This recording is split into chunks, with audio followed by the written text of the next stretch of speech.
Tonight on SA Today, all of a recap of last night's Student Association Assembly elections. Plus, we'll look at what's happening on campus and in Central New York. I'm Johnny Oliver. SA Today starts now.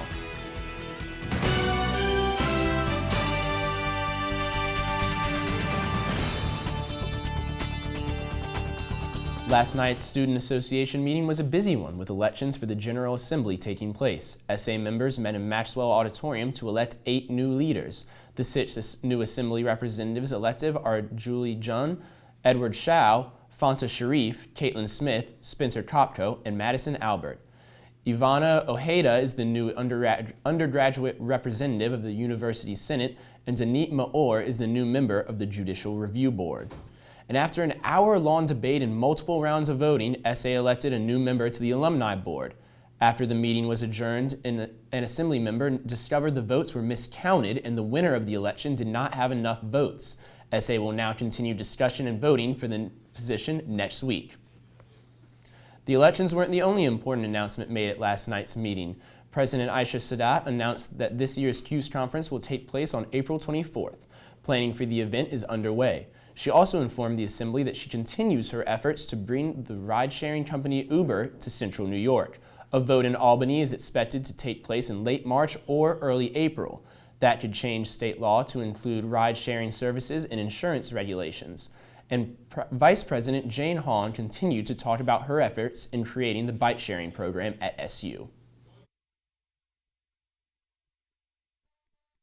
But if you guys can think of anything cute or witty or punny, please let me know. But otherwise, bike share program is looking good so far. I have a meeting with Sasaki next Thursday, and they will be.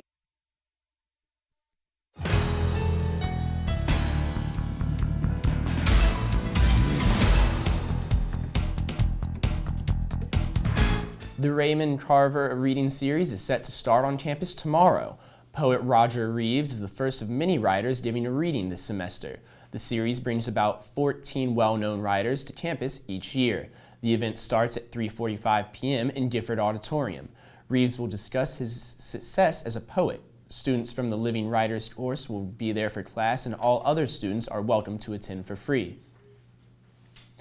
University leaders will gather in 2 weeks for an update session on the campus framework. On March 2nd, students, faculty, and staff will have the chance to hear about the latest projects.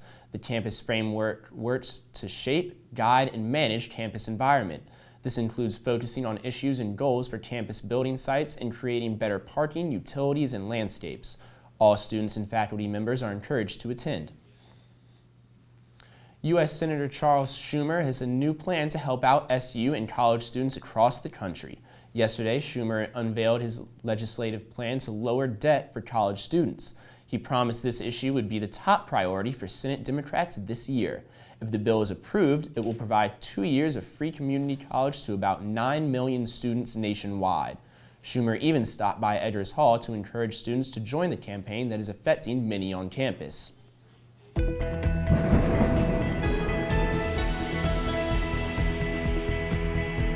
Weather conditions took a turn today from what we experienced over the weekend. Temperatures increased to the 40s and we saw rain throughout the day rather than the bitter cold and snow we've had for much of February. While the flood advisory ended at 6, there is a winter weather advisory for Onondaga County until 7 p.m. tonight with warnings of freezing rain, sleet, and snow. Warnings of hazardous travel conditions are also in effect, so as you are headed home, be careful on the roads and even on the sidewalks. A lot of the snow that accumulated on the ground overnight turned into slush today and could be freezing overnight, so even if you are wearing snow or rain boots, you need to be careful walking outside. Tomorrow, temperatures will decrease once again and more snow is expected throughout the day. Looking at the 5-day forecast, we see that Thursday is going to be the coldest this week, and then temperatures will start to jump back up to the high 30s and low 40s.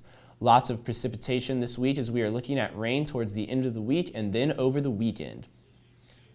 After the break, learn more about Impact Week at SU, and you won't want to miss what's happening beyond the hill in Central New York. SA Today will be right back. The weekend, usually, is a time to relax and unwind from the pressures of work and school. Unfortunately, the weekend is also a time for many people to abuse drugs and alcohol. Listen to the words some people use when they talk about the good time they had over the weekend. They say, "I went to a party Friday night and got plastered," or Saturday night, I was really wasted. Maybe they didn't have such a good time after all. This message furnished by the NCAA. I've got a job to do today. I've got a job to do today.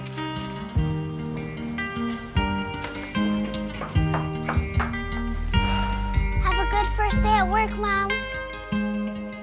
Your donations to Goodwill fund job training programs right in your community. Feels good to start fresh, right? Sure does. And like that, you're a job creator.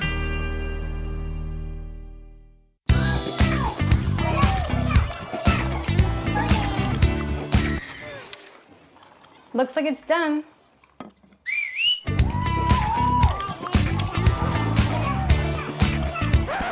Don't let salmonella get funky with your chicken. On average, 1 in 6 Americans will get a foodborne illness this year. You can't see these microbes, but they might be there. So learn the right temperature to cook each type of meat. Keep your family safe at foodsafety.gov. I've got a job to do today. I've got a job to do today.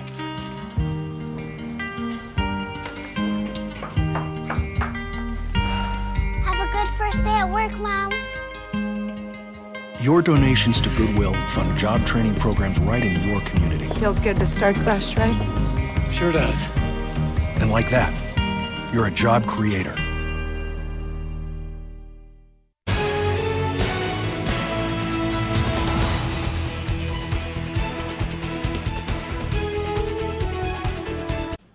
Syracuse University's Impact Week is a partnership between the Student Association and Residence Hall Association that provides a week-long series of community service, panels, and workshops. We are now joined by Student Association Committee Chair Alexis Cardwell, who is in charge of the event. Thank you for coming today, Alexis. Oh, so thanks can you for tell having me me. about your the Impact Week and your role? Sure. Well, it's co-planned between me and Jack Woltman, who is the Civic Engagement Chair for Residence Hall Association. And essentially our role is to run both our individual committees and the Impact Week committee, which meets separately, just to put together all of the community service events, all of the transportation, and all of the panels. So we oversee everything, and we encourage people to give us their ideas for projects, but we're the leads on all of the projects. Okay. What about other aspects of RSO outreach? Well, for RSO Outreach in general, I'm currently working on a project with Mary Holland in the Office of Student Activities. It's brand new. It's called the new RSO Review Board. So basically what it is originally, if you wanted to apply to be a new student org, you would go through OSA. So you would fill out an application, and then you would have a sort of interview process with the professional staff there. But this year, for the first time, they're turning it back to the students. So there's a board of about 10 of us that are doing interviews all this week, and then we will get to be the ones to make the decisions, which is really cool. The only time that the professional staff will be involved is, well, they supervise our interviews, but also they will be doing the appeal process after if any of the orgs disagree with our decisions. So it's really been really interesting just to sort of get a view on what new RSOs go through when they're trying to become recognized here, and it's a really cool process. So I think it'll work great in years to come. Okay, back to Impact Week just for a second. What does it mean to you?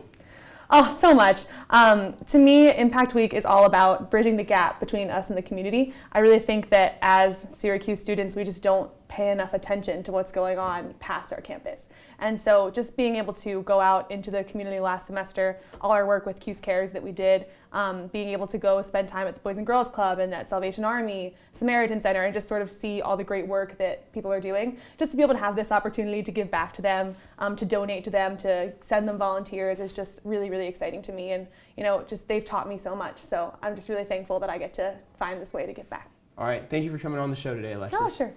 For more information on Impact Week, you can like the event on Facebook. The event will take place at the beginning of April from the 1st to the 7th.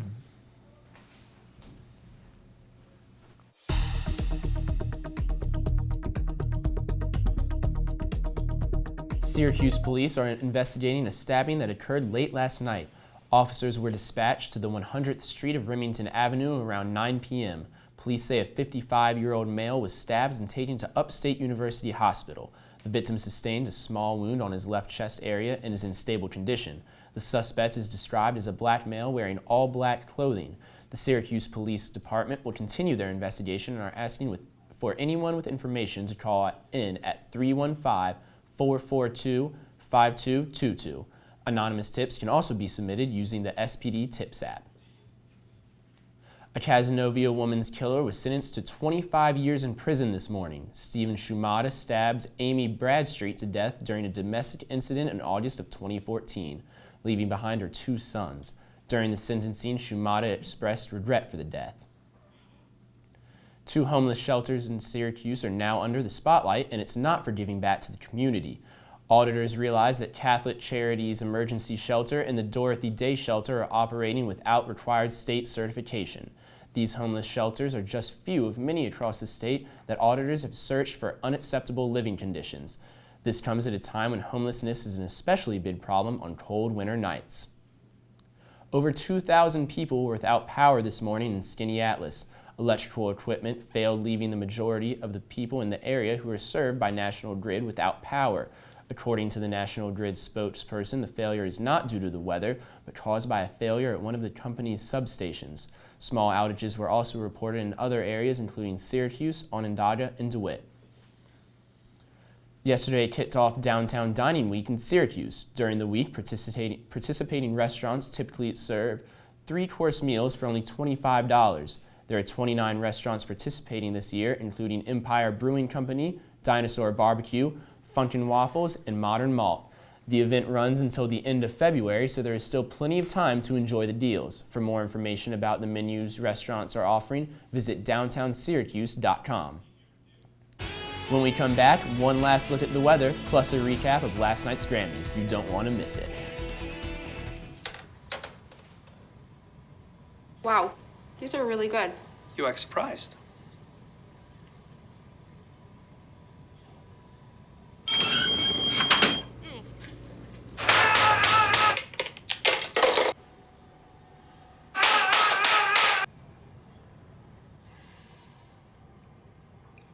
Practice makes perfect. You don't have to be perfect to be a perfect parent. There are thousands of teens in foster care who don't need perfection. They need you.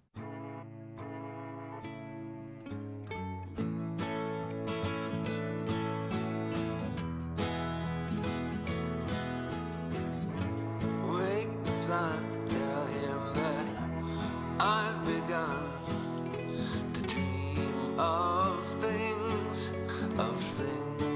to come. Tell the trees not to look for me. I'm going to find some peace of mind. Wake the sun, wake the sun, wake the sun, wake the sun.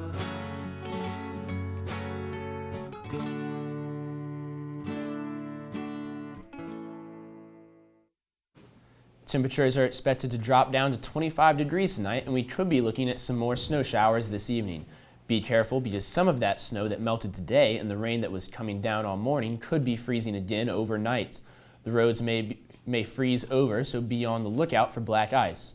Tomorrow when we wake up, it'll be cloudy with a chance of snow showers. Temperatures will be in the low 30s, so you should be able to put away that umbrella if you broke it out today for the rain. The 2016 Grammys aired last night, and here are some of the big winners. Song of the Year went to Ed Sheeran and Amy Wadge for Thinking Out Loud. Meghan Trainor took home Best New Artist. Chris Stapleton snagged Best Country Album for Traveler. And Album of the Year went to Taylor Swift's 1989. The event included standout performances by Justin Bieber, Kendrick Lamar, Taylor Swift, and featured a tribute to David Bowie performed by Lady Gaga. Now I'm joined by Emily Wood, who tells us what's coming up next in Sports on the Quarter. Thanks, Johnny. So coming up on Sports on the Quarter, we're going to be talking about everything exciting in the SU sporting world. We got the current status of the men's and women's basketball team as their season wraps up in a couple weeks, and then we have the hot starts of both the men's and women's lacrosse teams as well. All right. Thank you, Emily. Thank you. That's all for this week's edition of SA Today. To stay updated with all your campus news, follow CitrusTV on Twitter and Facebook. I'm Johnny Oliver. Have a great night, Syracuse, and remember, tune in to SA Today for all things Sports on the Hill.